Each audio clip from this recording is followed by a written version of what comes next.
이 어른이 돌아가셨고 이 어른이 돌아가셨어요. 그러니까 왕사성파의 어떻게 보면 리더는 자연스럽게 이렇게 되는 겁니다. 그래서 마하가섭이 1차 결집을 주도하고 그 결집이 어디서 열리느냐? 왕사성에서. 이 결집이 한두 사람이 하는 게 아니기 때문에 한 3개월 하려면 경제적 후원이 누군가 있어야 되잖아요. 그래서 아사세 왕에 의지해서 우리는 결집을 하겠다라고 얘기해요. 아나는 부처님께서 돌아가실 때까지 수다원이었기 때문에 결집에 참석하지 못한 이유 중에 하나도 당신이 삐져서 딴 데로 이탈한 것도 있지만 수다원은 결집에 참석할 수 없었어요. 그 당시에 다 아라한들만. 아난 스님이 결집에 참석하기 전에 율이 먼저 결집이 되는 거예요. 경전보다 경율 이렇게 되는 게 아니고 율경으로 결집이 되는 거예요. 율경으로. 그때 아난이 뭐라고 얘기하느냐. 충격적인 얘기를 합니다. 부처님께서 말씀하셨다. 소소한 계율은 폐지해도 된다고.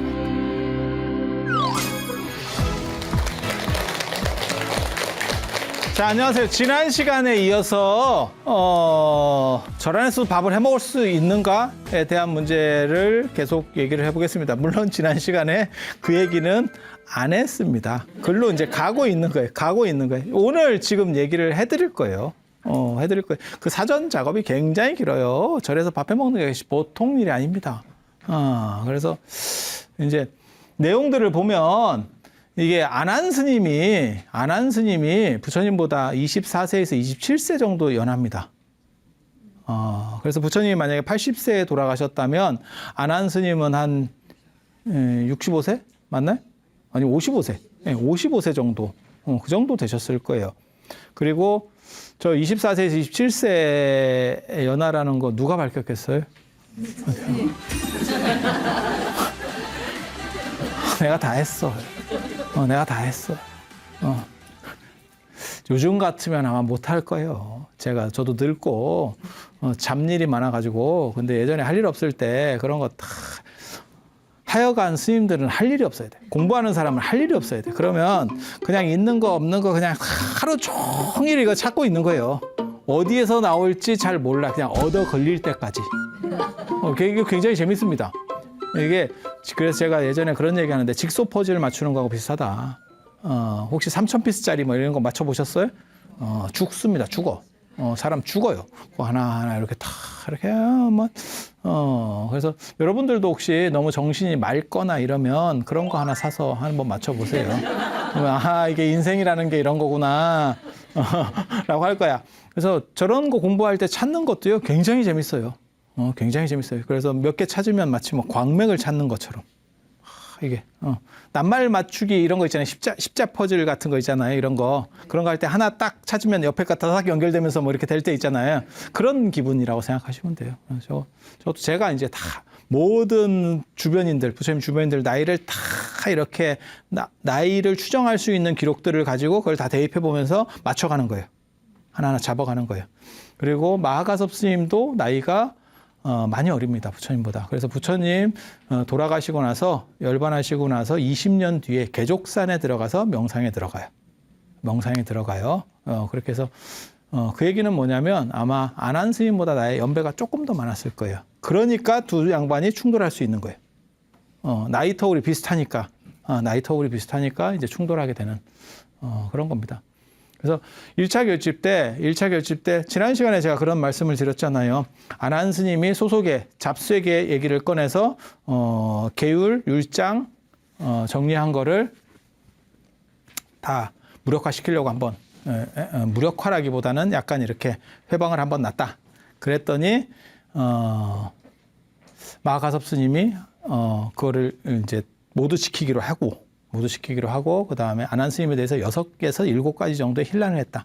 그 얘기는 책에 제가 다 적어놨는데 그중에 뭐 어떤 것들이 있냐면 왜 여성의 출가를 용인했느냐. 지난 시간에 말한 것처럼 그런 것도 있었고 제가 전에 부처님 생애 얘기 잠깐 해드릴 때 부처님 돌아가시기 직전에 부처님께서 스카라 마따바라고 하는 음식을 드시고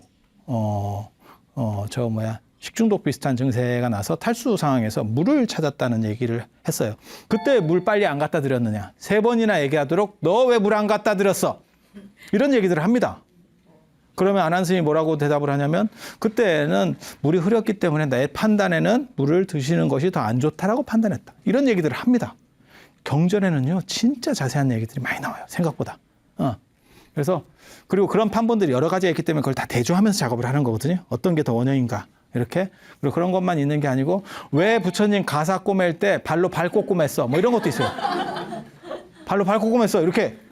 그런 사건이 실제로 있었습니다. 그때 안한 스님이 뭐라고 말씀하시냐면 누가 잡아줘야 이렇게 꼬맬 건데 잡아줄 스님이 아무도 없었어. 그래서 내가 꼬매긴 꼬매겠고 그래서 어떻게 했냐면 이쪽 잡고 이렇게 해서 내가 이렇게 꼬매고 있었어. 그러면 허공으로 들고 꼬매 이랬다는 이런 얘기들이에요. 그 다음에 아니 그런 얘기들이라니까요. 그런 얘기들이니까요. 그리고 그 중에 하나가 왜 소소계에 대해서 정확하게 안 물었어 라고 하는 것도 있고 부처님께서 열반에 드시기 전에 3개월 전에 내가 중생들이 원하면 나는 7도 살 수 있지만 어떻게 했으면 좋겠냐라고 물어봤을 때 안한 스님이 그때 대답을 안 한 얘기가 있어요. 안 해서 부처님께서 안한 스님이 3번 대답을 안 하니까 부처님께서 그럼 내가 3개월 뒤에 열반에 들겠다. 그때 왜 부처님께서 오래 머무르시도록 너 권장 안 했어? 너 그때 왜 간청 안 했어? 뭐 별 얘기들이 다 나옵니다. 그 다음에 나중에 이제 마가스님이 부처님 법구를 돌아가시고 나서 법구를 이렇게 예배하잖아요. 그게 이제 곽시상부라고 하는 그 전설이 전에 잠깐 말씀을 드렸을 거예요. 그때 이렇게 보니까 이제 이 얼룩이 있는 거지.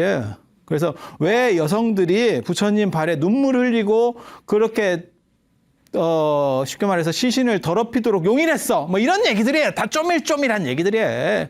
그러니까 그때는 상황이 그게 급박해서 처리하기가 힘들었어. 이런 얘기를 이제 변증을 하는 거예요. 변증을 하는 거예요. 그렇게 해서 안한 스님이 결국 참여를 했으니까 굴복한 거예요.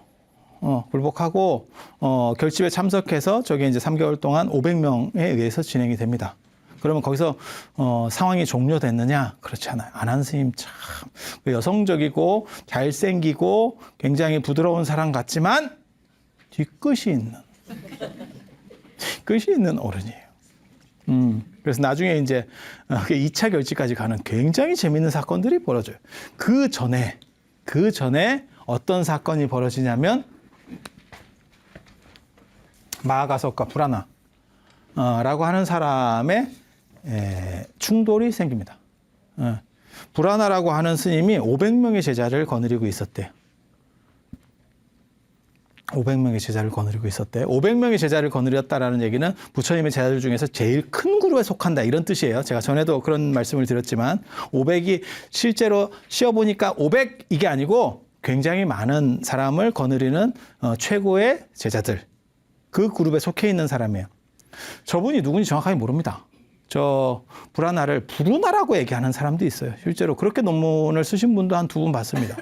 부르나라고. 근데 부르나는 아반티 쪽에 교화하러 가서 순교했어요. 그 전에 부처님 살아계실 때 순교했습니다. 그때 부르나가 떠날 때 얘기가 나오거든요.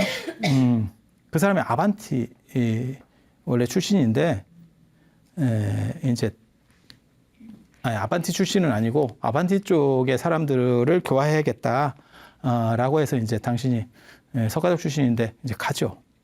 그렇게 해서 가전연하고 부르나가 서쪽 교단. 그러니까는 나중에 이제 얘기가 계속 나올 거예요. 부처님이 인도에서 사시면서 이렇게 다니신 데는 이 동쪽 교단이고 서쪽에 대해서 이제 포교를 하시는 분들의 신은 개척지. 그리고 이쪽으로 갈수록 바라문교 세력이 강해서 좀 불교가 잘 안 먹힙니다. 불교는 그 당시 신흥 종교였기 때문에 잘 안 먹혀요. 그래서 아반티에 갈 때 부처님에게 말씀을 하셔요. 굉장히 저는 그 감동적으로 어렸을 때 읽었던 아함경에 나오는 얘기인데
하고 있는 거예요. 그래서 저 불안하는 그 불운하라고 생각을 안 해요. 그리고 제가 저번에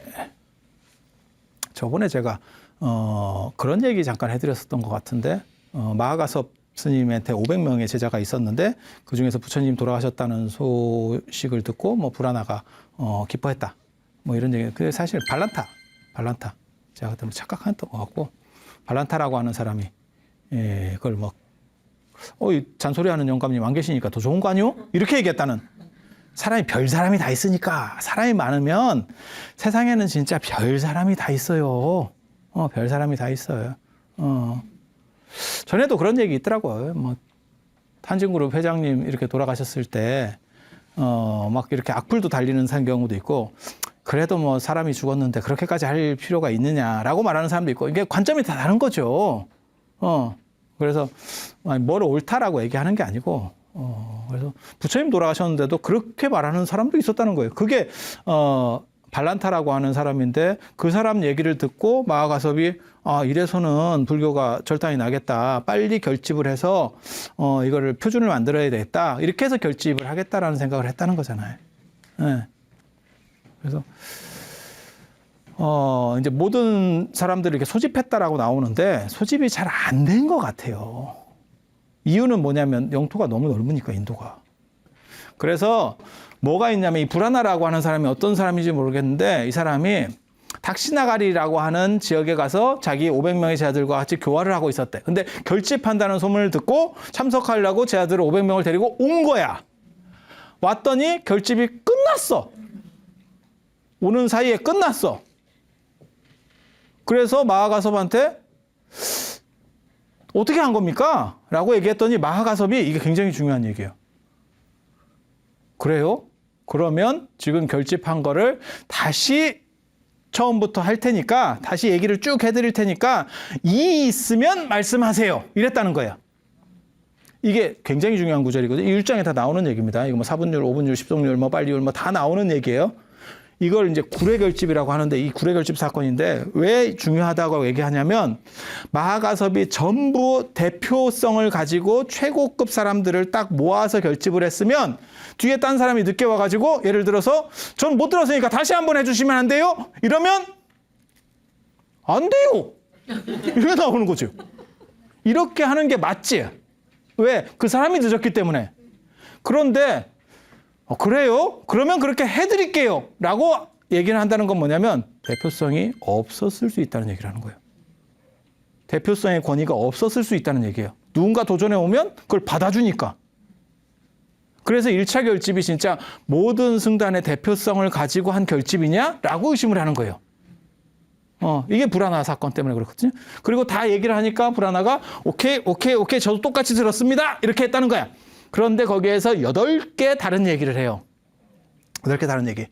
뭐 다 비슷한 얘기예요. 그 8가지가 다 비슷한 얘기예요. 그 여식법하고 관련된 얘기인데 뭐냐면 한마디로 얘기해서 절에서 밥을 해먹느냐. 요약하면 딱 그거예요. 절에서 밥을 해먹어도 된다. 해먹는 문제. 이 얘기를 해요. 저는 부처님한테 밥을 절에서 해먹어도 된다고 들었습니다.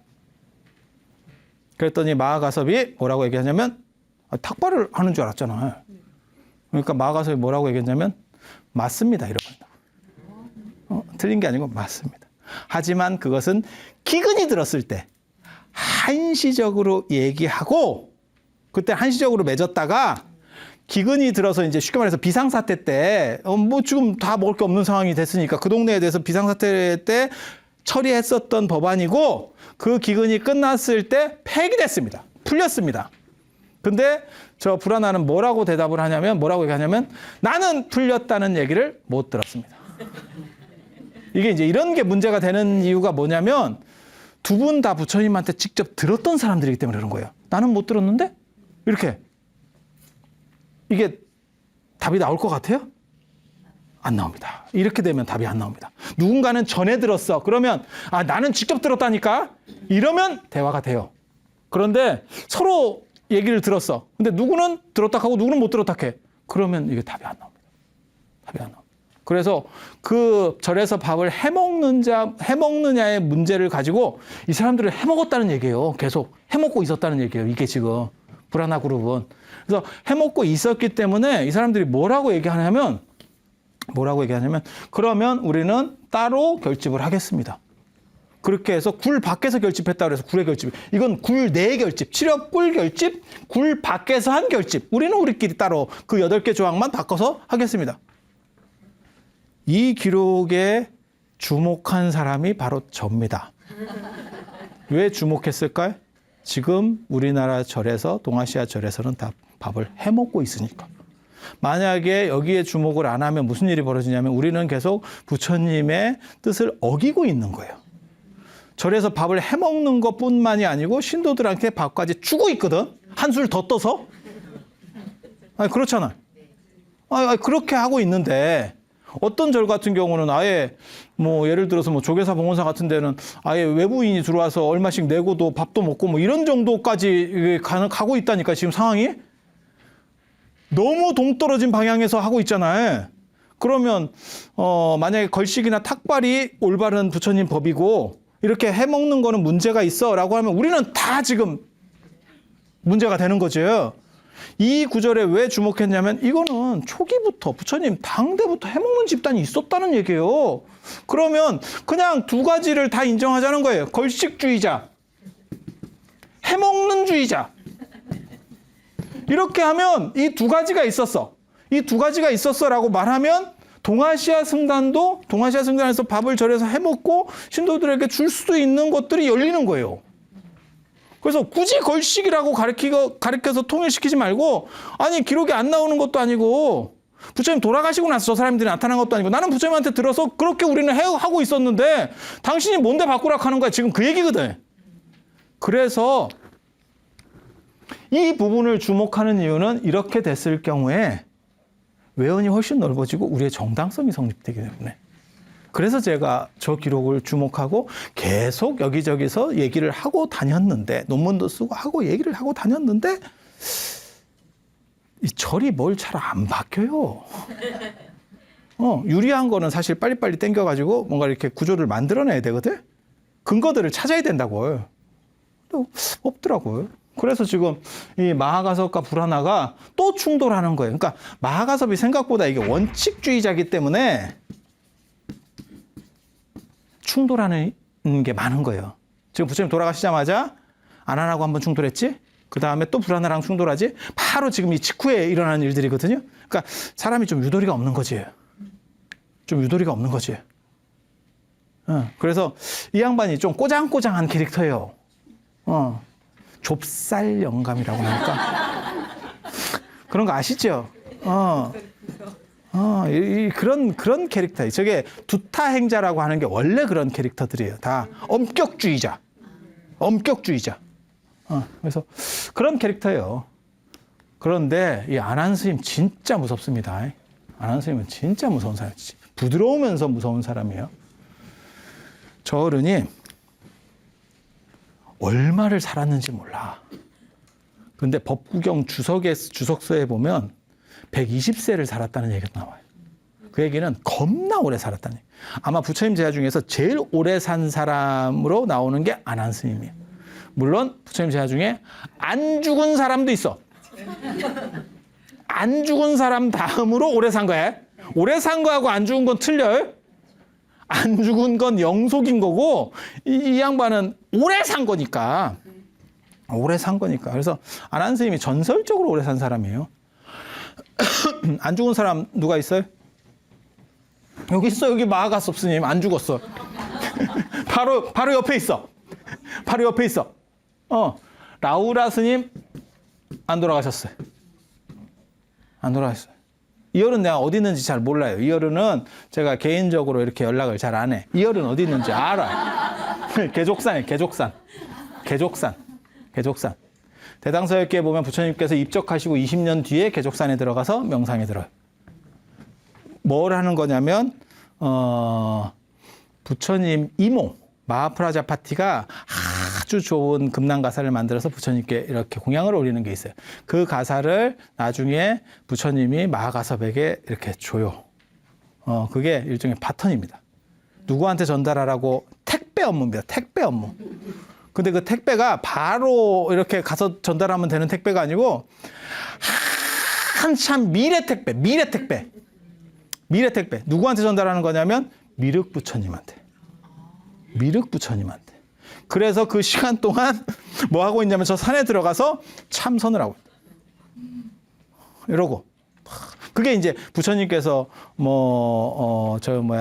수행을 완성한 사람은 마음만 먹으면 7이라도 있을 수 있다. 그런 이야기들이거든요. 제가 그래서 전에 그런 얘기 안 해드렸어요? 이렇게 명상하시는 분들 이거 안 깹니다. 건든다고 깨는 게 아니에요. 어떻게 하면 깨게 하는 줄 알아요? 태양빛을 비추면 깨요. 동굴 가서 수행할 때. 그럼 태양빛을 동굴 안으로 어떻게 비춥니까? 반사판을 써요. 그렇게 해서 20년 뒤에 저렇게 명상에 들었다는 거는, 그러니까 20년 뒤에도 어느 정도 건강한 분이었다는 걸 알 수 있죠. 그래서 아난 스님하고 나이 차이가 얼마 안 나는갑다 이렇게 추정할 수 있는 대목이 되고, 왜 불교 교단 자체를 장악하신 분이 20년 뒤에 갑자기 이렇게 참선을 한데, 그 전에 해도 될 건데 이거를 뭐라고 추정하냐면 아난 스님한테 밀려났다라고 생각하는 거예요. 아난 스님한테 밀렸다. 아난 스님이 1차 결집 때 약간 이렇게 자존심을 많이 상합니다. 아까 6가지, 7가지 그 힐난에 대해서 대답하면서 자존심을 많이 상해요. 이 양반이 귀족 출신인데다가 머리도 좋고 인물도 좋고 이러면 일단 잘 나가는 그런 건데, 그때 이제 대중 다 이렇게 있는 데서 이렇게 망신을 당하니까 어떻게 보면 자기한테는 망신이야. 우리가 볼 때는 살다 보면 그럴 수도 있지. 이런 거고, 저희 같은 사람들이 멘탈이 굉장히 강하거든요. 우리는 텅스텐 멘탈. 그렇게 멘탈이 강한 건 뭐냐면 사건들이 많았던 거지. 엉간한 건 보이지도 않아. 누가 이렇게 태클 들어와도, 백태클, 깊숙한 백태클이 들어와도 그런갑다. 툭툭 털고 그냥 가는 거요. 인생이라는 게 그런 거예요. 그런데 너무 약간 꽃길 중심으로 가던 사람이 한 방 훅 가잖아요? 상처가 큽니다. 오래 갑니다. 트라우마로 남습니다. 트라우마로 남습니다. 그래서 아난 스님이 뭔가가 그게 굉장히 충격을 받았던 거예요. 그래서 아난 스님이 어떻게 하는 거냐면, 여기 이제 가전연하고 부르나 존자가 맨 처음에 서쪽 교단을 교화했고, 아난 스님이 본격적으로 이쪽을 교화하기 시작해요. 그랬더니 아난 스님이 이제 아는 것도 많고 인물도 좋고 말도 잘하고, 그러니까 쭉쭉쭉 제자들이 늘어나는 거예요. 쫙 늘어나. 그래서 아난 스님 말년 정도 되면 마하가섭 세력은 거의 없습니다. 너가 어떻게 알아? 2차 결집 때, 부처님 돌아가시고 2차 결집 때, 나중에 이제 동방교단과 서방교단이, 서방교단이 막 커지면서 결국 동방교단하고 이렇게 힘 대 힘으로 충돌합니다. 논점을 가지고 충돌해요. 관점을. 그 얘기도 이제 또 해드릴 거예요. 언제? 다음 시간에 할 건데 지금 끝내는 건 아니야. 다음 시간에 이러면 끝내는 줄 아는데 그건 아니야. 이건 이상한 학습 효과였어. 그래서 그건 아니고, 이 서방교단이 이제 점점 커지게 되는데, 이 서방교단, 그래서 나중에 2차 결집 때 이쪽에서 문제가, 논점이 터지니까 10가지 논점이 터지는 거거든요. 그래서 이걸 판단하기 위해서 이쪽에서 장로, 최고 어른 4분, 이쪽에서 최고 어른 4분, 이렇게 양쪽에서 8명이 모여서 그것이 맞아 틀려를 판단하는 게 나와요. 근데 거기서 보면 6명이 아난 스님 상자예요. 압도적이지. 그러면 가섭 스님 상자가 있었느냐? 없습니다. 어라? 부처님 돌아가시고 100년 뒤니까 아난 스님이나 가섭 스님 살아 계셨던 거에 비하면 그렇게 오랜 한 2세대 정도 지난 뒤의 일이거든요. 그런데도 불구하고 가섭 세력이 전멸했다. 그러면 아니 1차 결집 때 어떻게 보면 결집을 주도했던 어른인데, 가장 주류였는데 왜 싹 사라졌지? 누가 이 일을 할 수 있었을까? 아난이죠. 그리고 아난 스님에게는 또 무슨 얘기가 있어요? 겁나 오래 살았다 라고 하는 얘기가 있어요. 그 마지막 아난 스님 돌아가실 때도 혹시 인도에 가보셨어요? 인도에 가시면 바이샬리에 큰 탑이 있어요. 큰 탑이 있어. 바이샬리의 그 대림 중각강당이라고 하는데 큰 탑이 있어. 큰 탑이 있고 여기에 인도 아쇼카 석주 중에서 가장 잘 남아있는 사자 한 마리가 개처럼 이렇게 있는 아쇼카 석주가 있어. 사자. 이렇게. 쥐 같은데? 이게 아난 스님 탑이에요. 아난의 반신탑, 반쪽짜리 탑. 탑이 2개가 있어, 아난에. 아난 스님은 탑이 2개가 있어. 돌아가실 때 얘기를 보면 아난 스님이 어떻게 돌아가시냐면, 아사세 왕이 불교를 굉장히 이렇게 후원했다고 그랬잖아요, 마지막에. 그리고 아난 스님도 굉장히 존중했는데, 이제 아난 스님이 연세가 많으니까, 스님, 열반하시기 전에는 저한테 꼭 얘기를 해주세요. 왕이 그렇게 얘기했어. 근데 아난 스님이 연세도 많고 이러는데, 어디를 이렇게 가다가, 조그만 사미 스님이 경전을 이렇게 암송하고 있더래. 근데 틀리더래.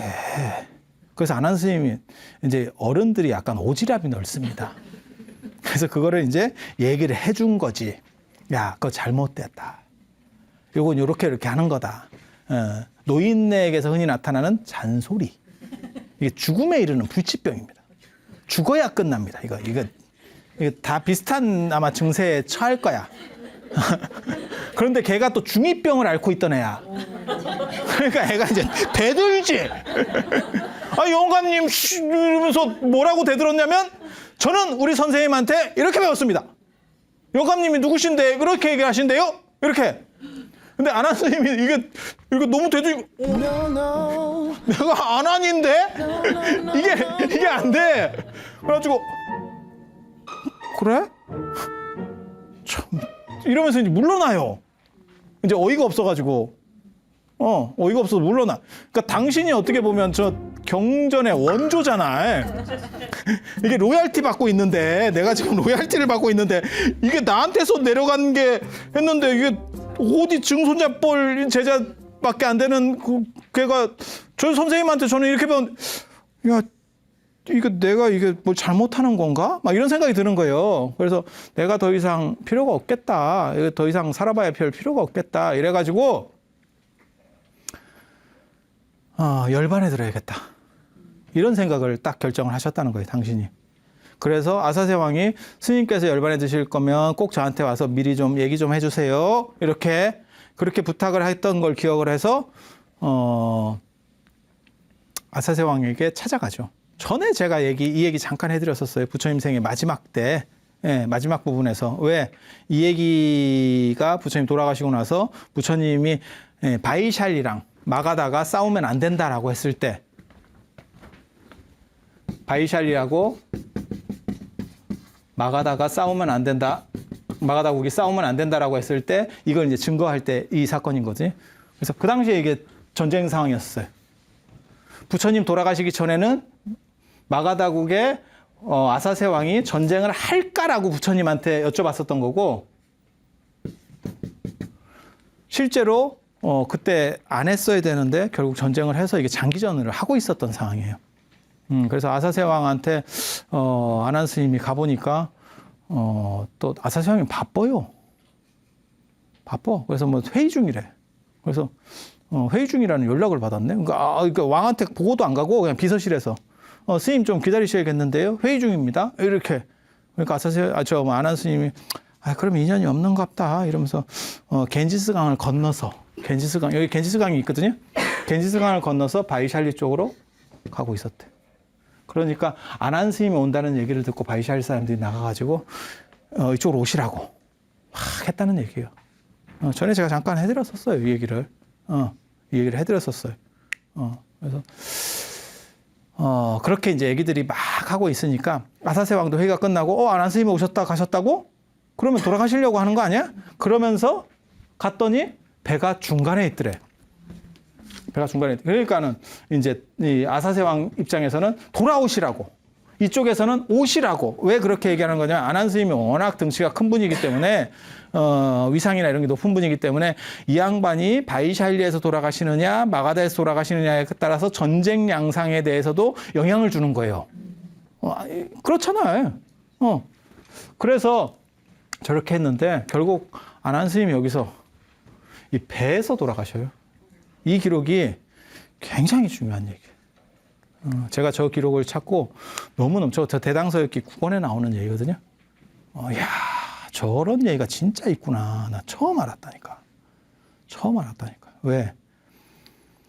저렇게 해서 거기서 이제 정에 들어가고 돌아가시고 저 배 자체를 화장시켜버려요.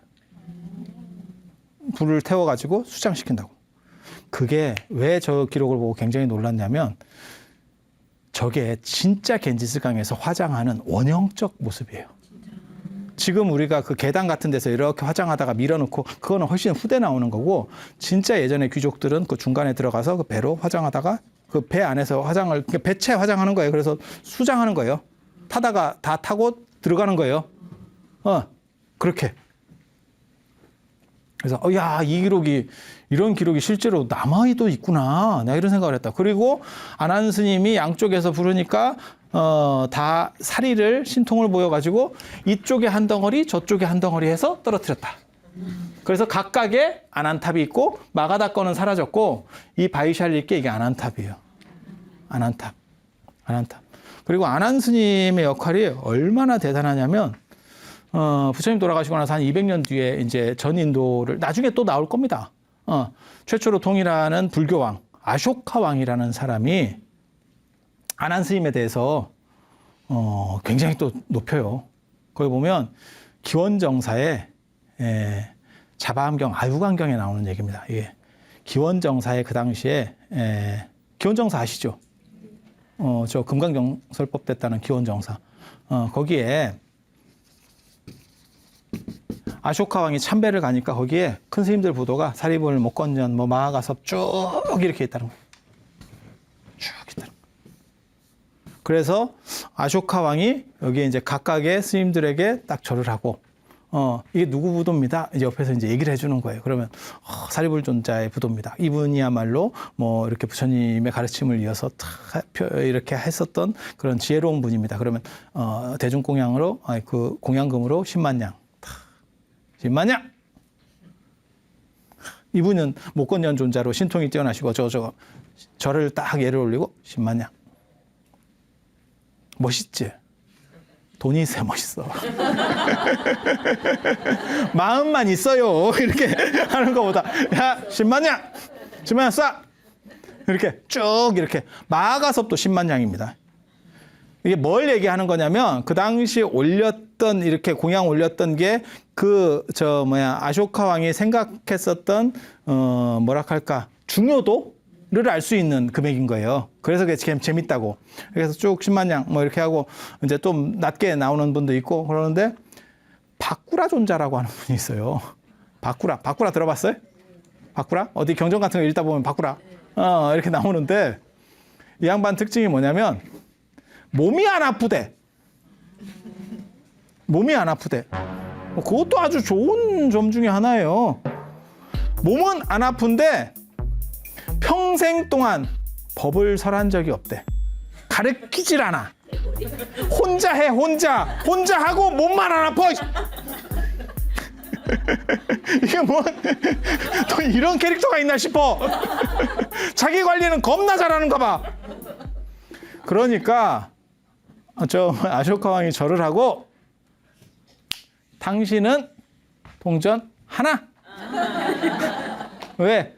법을 설하지 않은 분은 쉽게 말해서 우리에게 이익을 주지 못한다. 동전 하나. 그래서 동전 한 입을 딱 하고 공양을 올리고 딱 돌아서니까 그 동전 한 입이 이렇게 탁 튀어 올라오대. 뭐냐면 안 받아. 그 양반의 또 특징 중에 하나 청빈이에요. 나 그럴 필요 없어. 그러니까 철저하게 혼자 나는 자연인이다라고 사신 분이에요. 그렇게 이제 예를 하는데 안한 스님 차례에 오면 100만 냥을 공양 올렸다. 그러니까 안한 스님을 최고로 보는 거예요. 그 얘기는 뭐냐면 안한 스님이 법을 설하셨기 때문에 불교가 존재한다라는 것도 하나, 그 다음에 그 당시에 아쇼카 왕 때도 안한 스님 세력이 제일 크다. 라는 걸 나타내는 거예요. 그리고 그런 쪽에서 본다면 아까 이 사대사에 대한 것도 이해를 할 수 있죠. 이 4대사 중에서 6명이 아난제사. 이거는 100년 뒤의 얘기고, 부처님 돌아가시고 100년 뒤의 얘기고, 그 다음에 아까 그 얘기는 방금 아쇼카 왕 때 얘기는 부처님 돌아가시고 200년 뒤의 얘기니까, 아, 이런 흐름들 속에서 아난이 주류였었구나. 라는 걸 알 수 있는. 그래서 제가 무슨 얘기 하냐면 선종이나 이런 데서 계보를 보면, 아난 가섭, 아니, 그러니까 마하가섭, 아난, 이런 식으로 이렇게 계속 내려왔다. 그런데 저 두 분이 그렇게 성격이 딱 좋지는 않은데, 그리고 사실 부처님 살아 계셨을 때도 좀 싸웁니다. 대부분 가섭 스님이 괄괄해서 이렇게 공격하는 스타일이고, 아난 스님은 뭐 그러면 그럽시다. 그리고 그때 제일 논점들이 뭐냐면, 비구니 출가예요. 여성을 출가시켰다. 가섭 스님 같은 FM주의자는 그게 용납이 안 되는가 봐. 어떻게 여자랑 같은 그런 식으로 수행을 해서 할 수 있겠어? 그러니까 어떻게 보면 남성 우월주의자지. 그러니까 지금 관점에서 꼭 판단하면 안 돼요. 예전 관점이라고 생각하면 2500년 전 관점이라고 생각해 보셔야 돼요. 그리고 우리 조상들도 마찬가지예요. 조선시대 때 남성들이 여성을 1대1로 지금같이 이렇게 봤을 것 같아요? 그게 조선시대라고 해봐야 불과 200년 전 얘기예요. 그때도 그런 식 인식이 아마 정당화됐을 때예요. 어디 여자가 이런 표현이 저희 어렸을 때도 있었어요. 여자가 뭐 이렇게 얘기하면 어디 여자가 출가회의니 뭐 이렇게 아니 그런 거 있었잖아요. 그런 거 있었잖아. 그러니까 뭘 네 말이 맞느냐 틀리냐가 아니고 그냥 너는 발언권이 없어 이 뜻이야. 너는 준회원이야 준회원. 이건 정회원들이 하는 거고. 그러니까 너는 준회원이니까 그냥 일이나 해서 저거 제사상이나 차리고 제사는 정회원들끼리. 아니 그런 게 얼마 전까지 있었잖아요.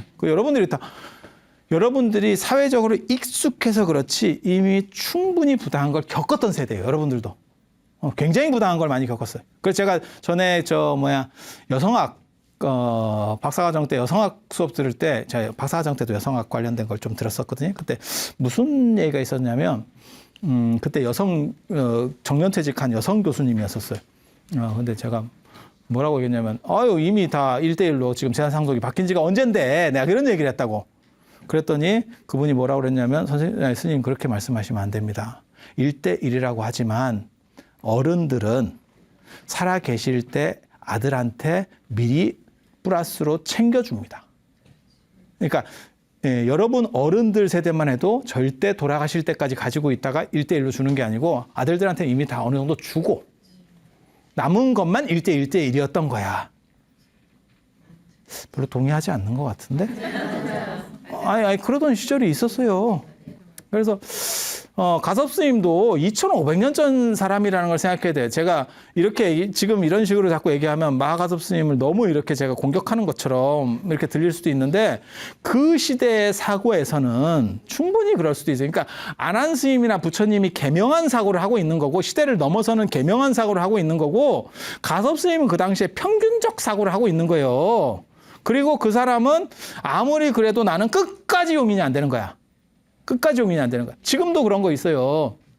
이미 우리나라가 다 화장으로 바뀌었잖아요. 화장으로 다 이렇게 제도들이 바뀌었지만 그럼에도 불구하고 어른들 입장에서는 연세 많으신 어른들 입장에서는 매장을 해줬으면 하는 생각이 조금은 남아 있어. 그런데 지금 추세도 그렇고 이제 자녀분들도 다 이렇게 얘기를 하고 이러니까 경제력이 떨어진 어른 입장에서 그걸 막 우기기도 그렇고 좀 그렇으니까 너희들이 그러면 알아서 해라. 그렇지만 다 살았던 세대가 다르기 때문에 그 어른들은 지금 여러분들만 하더라도 뭐 화장을 한다거나 안 그러면 요양원에 간다는 거에 대해서 크게 이렇게 반감이 없을 수 있어. 하지만 그보다 더 위에 여러분 어른들 입장에서는 자식이 있는데 요양원에 간다고? 라고 하는 것도 받아들이기 상당히 어렵고 내가 무슨 독거노인이냐? 라는 생각도 있을 수 있는 거고 화장한다는 생각도 그러니까 합리적인 거하고 감정적인 거하고 달라요. 머리로는 이해할 수 있어. 계산하면. 그럼 그걸 어떻게 하겠어? 라고 하지만 정서적으로 못 받아들이는 부분이 있어요. 그리고 그건 여러분들에게도 있어. 여러분들에게도 존재하는 거예요. 그래서 그런 게 세대 차이고 그거는 납득한다고 되는 거는 아니에요. 그래서 이런 부분에서 가섭 스님도 봐야 돼. 그러니까 가섭 스님의 시각은 그 당시에 주류 시각이에요.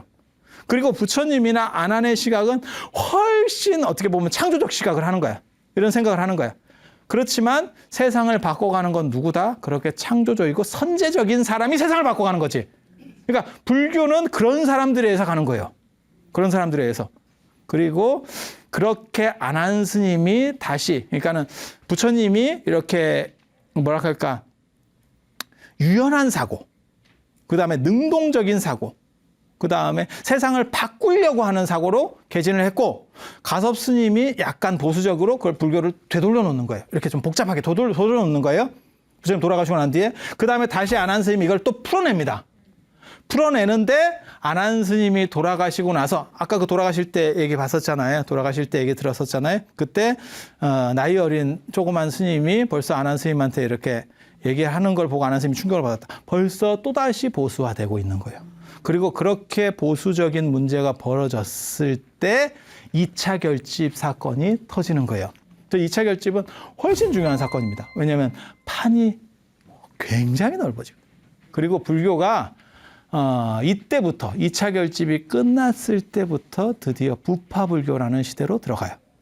2차 결집 전까지를 근본불교, 초기불교라고 하고 2차 결집 때부터를 부파불교라고 합니다.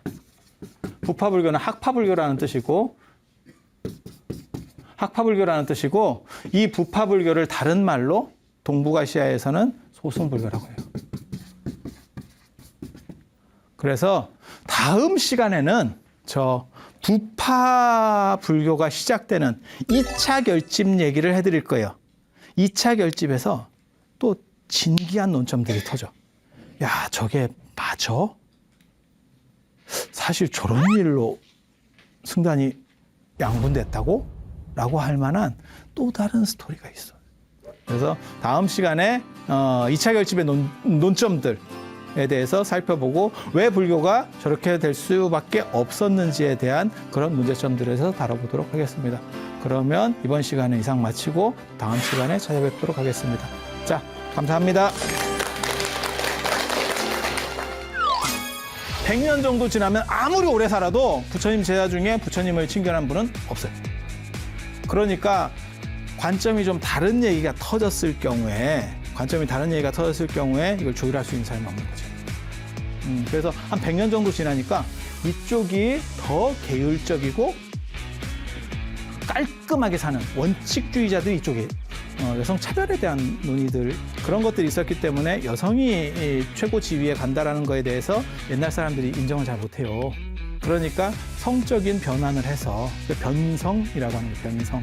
자연스럽게 착착착착 이렇게 조금씩 바뀌어갔기 때문에 이 사람들은 이거에 대한 문제점을 몰라. 근데 야사가 보니까 충격이었대.